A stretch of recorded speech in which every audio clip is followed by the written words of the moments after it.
2018-yil 21-mart kuni Samarqand shahriga kirishda Navro'z bayrami munosabati bilan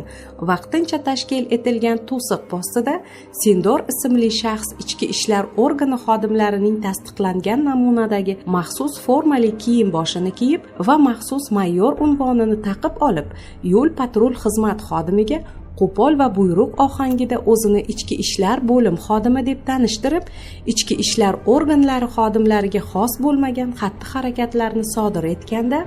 shu yerda xizmatni olib borayotgan ichki ishlar bo'lim xodimlari uning xatti-harakatlaridan shubhalanib, tekshirib ko'rishganda,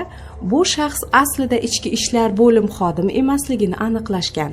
Tekshiruvlar davomida ushbu soxta mayorning shaxsi o'rganilganda, u Kattaqo'rg'on tumani Yavi mahallasida yashovchi muqaddam sudlangan oilali 2 nafar farzandi bor, vaqtincha ishsiz Xushmatov Sindor Baxtiyorovich ekanligi aniqlandi.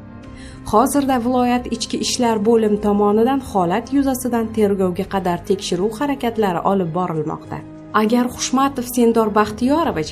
o'zini ichki ishlar bo'lim xodimi deb tanishtirib, o'zganing mulkini yoki o'zganing mulkiga bo'lgan huquqni firibgarlik, tovlamachilik yoki boshqa jinoyat sodir etganligi borasida ma'lumotga ega bo'lsangiz, tezda Samarqand viloyat ichki ishlar bo'limining quyidagi ishonch telefon raqamiga qo'ng'iroq qilib, xabar berishingizni so'raymiz. Sizning xabaringiz jinoyat uchun javobgarlikni ta'minlashga xizmat qilishni unutmang.